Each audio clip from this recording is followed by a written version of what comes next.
It's a bit hot, mates, isn't it? Yep, that's where we're going with this one. Today we've got a nice short episode about training when it's this warm. And the majority of people that listen to this podcast are British, which means that when it gets hot, the whole of England turns into like struggle town. And there's going to be a lot of people from all over the world that listen to this podcast and think, oh my God, why are they complaining? It's really not that bad. But the thing is, we're just not used to it. And when the UK hits any temperature that's over 16, essentially what that means is every pasty lad in the UK has got their top off, tucked into their boxers, and is walking around in some Adidas shorts. Every single park is full of people occupying as much sunny space as possible. Everybody loves it. Everybody has sunny pints. Everybody gets the barbecue out. But then all of a sudden it gets over 20 degrees and everyone's like, nah, mate, this is just unacceptable. It is now just too hot. I'm actually the complete opposite of this. I think I was born for a hotter climate. I'm an absolute sun baby. I've actually just come back from a week in Mallorca and it was 30 every day and I was having a great time. So for me coming back to this for me is ideal. But I appreciate most of the UK don't feel the way about the sun and the heat that I do. And obviously, when we think about how hot it is, then we think about training in the heat. And it sucks. There's no two ways about it. It's rubbish. It's brutal. And in the UK, a lot of places aren't necessarily set up for aircon as they are in other countries that are hot for longer times of the year.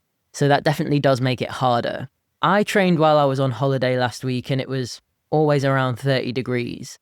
And the gym that I went to didn't have aircon and I trained outside sometimes. I ran outside. And the day that I did my intervals at threshold pace, I did them on a treadmill in a gym with no aircon. And it must have been like 35. And I had to bail halfway because I was suffering so much and there was only one treadmill in this gym. And I could tell people were waiting for it. And I was like, you know what? People are just watching me suffer and I'm not having a very nice time. So I gave myself permission to bail. So no matter how much I love the heat, I still find it hard to train. It sucks. It's brutal.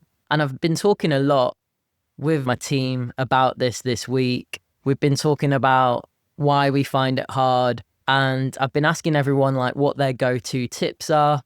And they delivered. They delivered massively. So the episode today is a nice short one, running and lifting in the heat, the things that we struggle with and what actually helps. And I am sat here in a t-shirt and my boxers with all the blinds closed, with a giant bucket of cold water and ice. I say a bucket, it's just a really big cup and a straw. I'm exaggerating. And I'm almost in pitch black, so I haven't even bothered doing a video today because my poor little baby dog is so warm. And it is so hot in my house.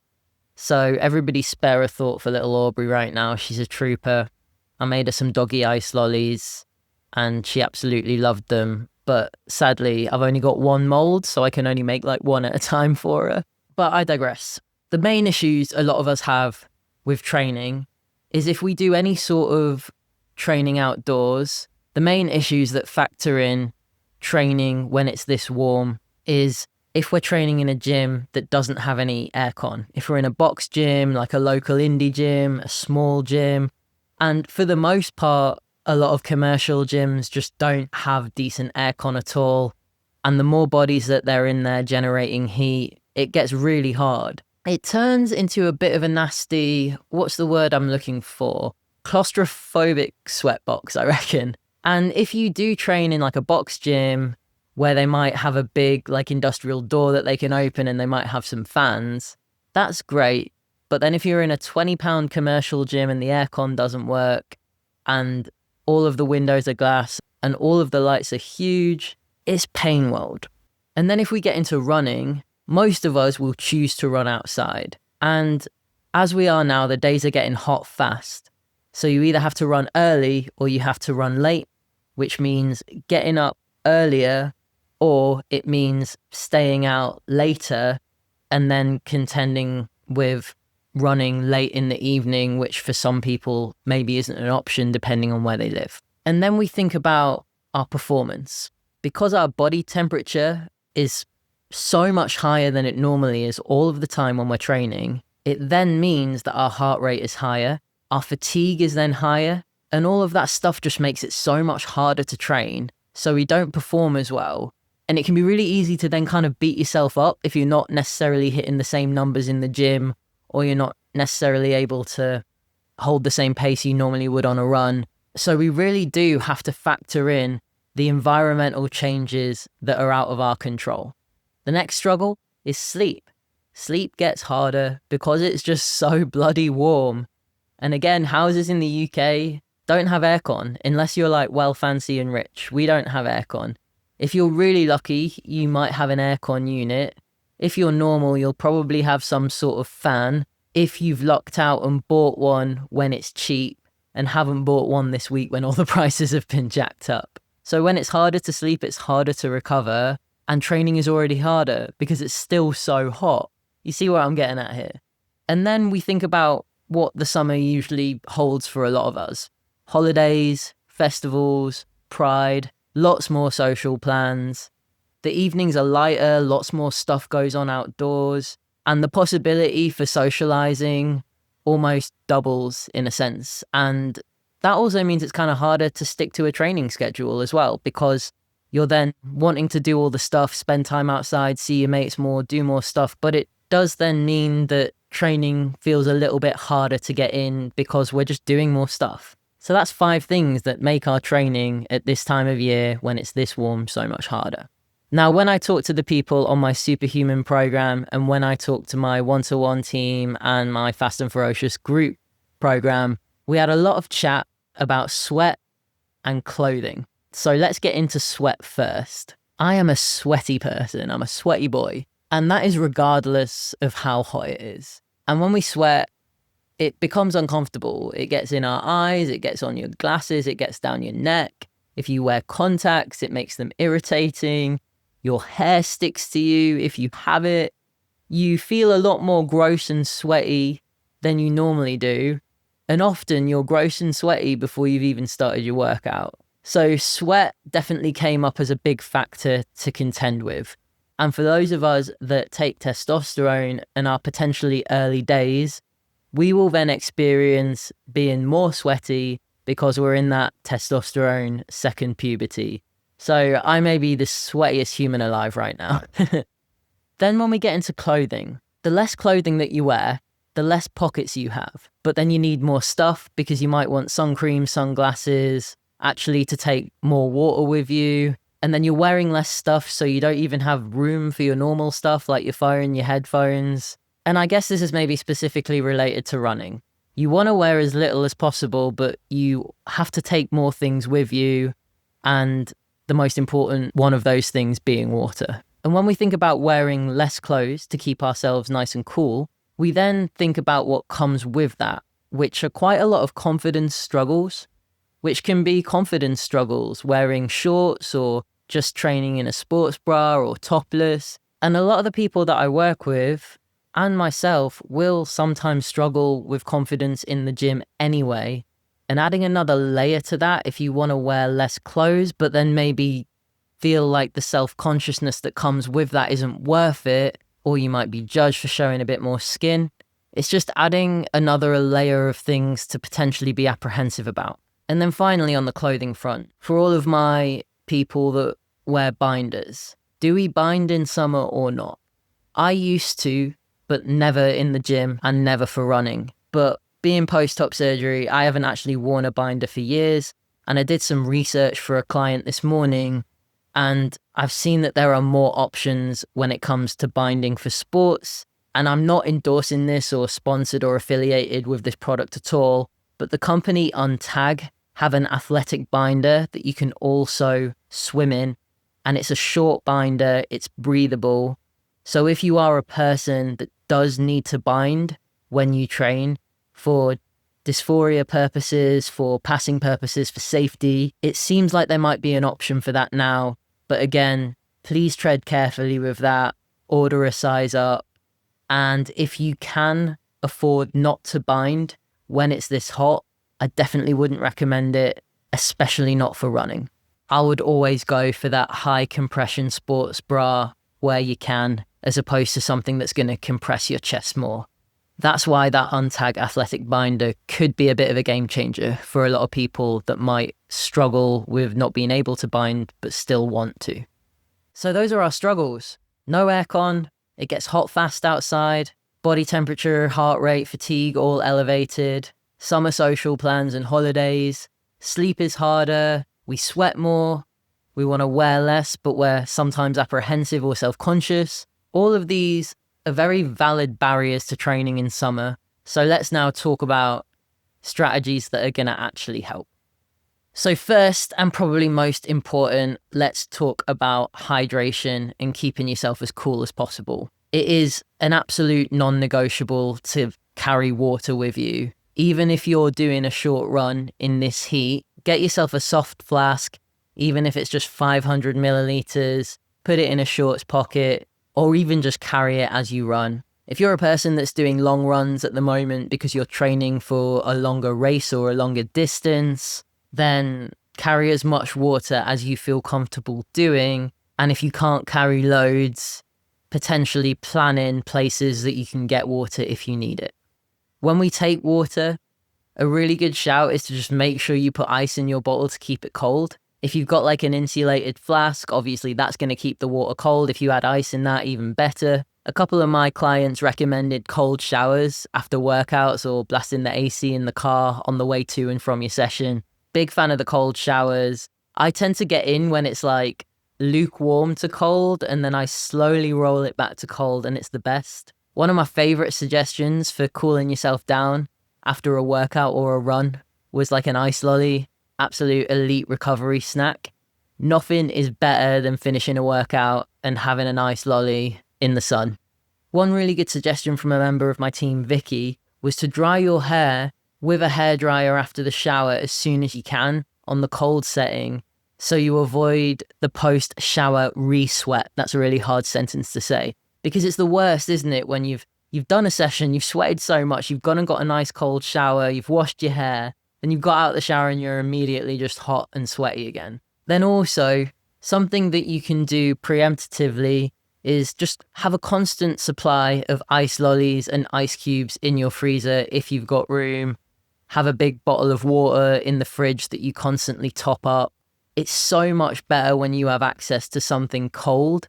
And I don't know about you, but I actually struggle to drink water when it's not cold anyway, never mind when it's 30 degrees. So having that really, really helps me. Then last couple of points on hydration and cooling down. Check your clothes for salt after you work out. Seems a bit weird, but if you get back from a run or a workout and you take your clothes off and they're super salty, or you feel salt on your skin, that's when we might want to think about utilizing electrolytes, especially if we're training for more than 75 to 90 minutes at a time. For the most part, people won't necessarily need to use electrolytes if you're just going for an hour training session or a short run. But if you are losing a lot of salt and you're seeing it on your clothes and on your skin, and you do long workouts, then it may be a very good time to consider using electrolytes if you don't already. And then final one on hydration. If you are one of my family that take SSRIs, sertraline, fluoxetine, citalopram, we got to be so careful and so on it with hydration. It is so easy to overheat. And if you're then also working out and you're expending more energy, you can put yourself into a really bad hole with being dehydrated in the sun. When I was away last week, there was a day where I definitely don't think I drank enough. I just forgot. And by the middle of the day, I was so lethargic. I was so exhausted. The only thing I could just do was lay down in a dark room. And at that point, it almost felt like I was past the point of drinking water, and I had to really force myself. So be super vigilant if you take SSRIs. Smash a pint of water with every meal. Hydrate regularly, drink to thirst throughout the day. Set reminders if you're a person that often forgets. Then, final few strategies. These ones are all about timing and planning. You might want to change the time of day that you train if you're able to. So for example, if you always go for your run in an afternoon or on your lunch break, you're going to have a much nicer time or a better chance of doing it in a cooler condition if you switch to early mornings or evenings. The sun is going to be a lot lower in the sky, it's going to be less harsh. So if you're able to shift training around a little bit, especially if you're running outside or training somewhere with no aircon, the earlier or the later you can do it when you're out of the sun, the better. There's been a lot of folks in Fuzz Culture Club getting their morning runs in at like 7, 8 a.m. this week, and it's still been like 20 degrees, but that's 10 degrees colder than it would have been doing it a couple hours later, you know? One of the members of the Superhuman group said that they used to always run at night, but when the weather was hot and humid, they found mornings were always so much better, and I couldn't agree more. I've got to do my track session, which is a threshold interval session tonight. And I really, really wish I'd just done it this morning because the humidity here is wild. So it's going to be a very, very sweaty one for me, but I'm going to leave it as late as possible to do it. If you're a person that doesn't enjoy running in the heat, but you have access to a treadmill and that treadmill is in somewhere that has aircon, you could think about moving your runs inside. And again, at that point, it's not going to make a lot of difference to you at all. You're going to be in a cool climate, running like you normally would. It might just be a little bit boring, but get YouTube out, watch something on your phone, or go as far as bring an iPad or bring a mate and have a yap. There's ways to make the treadmill a bit more enticing than it actually is. But if you are running outside, you can also think about your routes. So if you normally go for your runs in a certain place and that certain place has no shade, you might think, oh, well, I might try and find a different route. There's a trail near me that I love, but in summer, there is not an ounce of shade. You are just running with the sun beaming into your back or your face, and there's a noticeable difference in temperature as soon as you get off that trail and into some shade. So I will be avoiding that as much as possible when it's warm. And then last one on timing and planning. When we think about all the social events that we might have, all the plans that we might want to make, getting your training in early in the morning is going to be the way. If you want to be out and about on an evening, take advantage of the longer nights, the sun, be sociable, just commit to training in the morning. If you're a person that really, really likes to soak up the sun and do lots of stuff on a weekend, plan ahead and get your sessions in during the week, get them all boxed off before your weekend. If you want to make the most of the weather and you want to socialize, you can absolutely have both. And within that, make sure you give yourself a bit of flexibility with your sessions. If you're going to a 4-day festival, you might not do 3 sessions, Monday, Tuesday, Wednesday. It might be that you do 2. Or it might be that you feel like you do want to do 3, but you're not going to go beast mode because you do want to save some energy for the latter half of the week. If you're going to a pride march and you know you're going to be in the sun for 8 hours, don't put your long run the morning after. Maybe get it in a couple days before so you've got enough time to rest up and a rest day after before you go into your next week of training. Be tactical with it and think ahead. You can absolutely have it all, get your training in and enjoy your social life in summer, but we've definitely got to be a bit on it with our planning. So those are our strategies. I hope it's given you some things to try, some food for thought. If there's anything I've missed off that you think would be really important, leave a comment on whatever platform you're listening on, because I'm sure there's plenty of other little hacks that could help so many people. Now, before I wrap up, the thing I want to leave you with is more about the mindset to the heat. It's really easy to think, oh God, it's hot. I'm not going to enjoy any of my training. I'm not going to be able to lift as heavy or run as fast or as far. Let me stop you there. You are not weak for finding the heat hard. The heat affects our performance regardless. The only factor about that we can control is the time of day that we train and picking a place with aircon if that's an option for us. Don't give yourself a hard time for not doing the same numbers when it's hotter. And that goes for races as well. If you've got a race coming up over summer, don't compare it to a race you did over winter. It's going to be a completely different feeling. And off the back of feelings, It is 100% okay to feel self-conscious about wearing a little bit less, wearing shorts, wearing vests, training in a sports bra, running topless. But please remember that your comfort is way more important than worrying about what other people think. And confidence in the clothing that you wear to train in summer is often going to come after you start dressing for that comfort. I remember the first time I ran topless after top surgery, I felt like everyone's eyes were on me. I was so sure someone was going to give me a dirty look or even just look me up and down in a kind of nasty way. And as soon as I started doing it, no one noticed.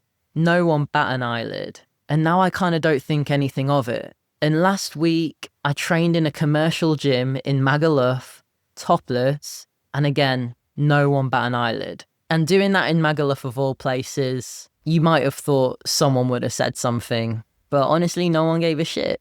And I hope that gives any of you a little bit of solace. I appreciate I have that white male privilege going on for me these days. So if people don't clock my scars, I just look like a guy working out. But for the most part, we all deserve to be comfortable no matter what our body type is. And Rob, one of the guys in my coaching team, he put this in the group chat as advice for another person today who didn't feel super confident about wearing a bit less in the gym. He said, this is a direct quote, "If anyone gives you hassle about wearing light clothes and this being a new plague on society, remember that Jane Fonda wore nothing but a leotard in the 80s and write that person off as trash." I just need to say that again. If anyone gives you hassle about wearing less clothing, remember that Jane Fonda wore nothing but a leotard in the 80s and write that person off as trash. Amazing quote. I'm going to ask if I can borrow that off him for a social media post tomorrow for sure. But all he's saying is, this isn't new. Wearing less clothes to training isn't a new thing. People used to work out in leotards and ankle warmers, and people thought that was fine. So if you work out in a sports bra and cycling shorts, or if you go for a run with your top off, no matter what your body is, you deserve to be comfortable in the heat. And ensuring we can make ourselves as comfortable as possible when the weather is like this. We really do just have two choices in the end. We can accept that we might have to train in hot weather and it's not going to feel as nice as it is when it's a little bit colder, or we can plan around it. Because we can't change it and we can't control it. We can either accept it and crack on, or we can try and avoid the heat and plan around it as best as we can. We want to just remember that the goal is just to keep moving in a way that feels good for us. We don't have to be running ultra marathons in 30-degree heat up a hill every week. It's all right to scale your training based on how the heat makes you feel. So I hope that was helpful. I think everyone struggles with summer training in one way or the other, like even elite athletes. If we think about the London and Manchester Marathon this year, so many of the elites struggled, didn't hit their targets, cramped up. We all struggle with it and it's completely normal, especially English people. We are the worst. But all we can do is just find your own system that makes it tolerable for you. Training time, the clothes you wear, the gear you take, hydration, how you approach things. We don't want to let the heat stop us from training, but if our performance or our energy level changes, we do need to expect it and accept it and not be nasty to ourselves about it. We can train around the hot weather, and as always, try a few things and see what works for you until you find your groove with it. And just before I end the episode, please, please, please wear SPF all the time, all year long, but even more so, please wear it now. The next training block of my group program for Strength and Running Fast and Ferocious is about to start in a couple of weeks. I'm going to be able to take a few more people on in the next block. So if you're interested in having some really decent structure for your strength and runs over summer, just hop into the show notes. I'll leave the link there. Fill in the form, let me know if you're interested, tell me a little bit about yourself, and I'll be in touch with all the details. Because if you've made it this far through me yapping, you're probably the exact right flavour to fit in with my lot. and have a lovely time in our little Strength and Run community. As always, if you could like, subscribe, rate the podcast, drop a comment if the platform that you're listening to this on allows you to do that. It means more than you'll ever know. Appreciate your time and attention as always. There is so many other options for you to give your time and attention to, and I will never not be grateful that you give it to this podcast. Keep drinking water, keep applying that SPF, and keep chasing the small gains, obviously. Love you.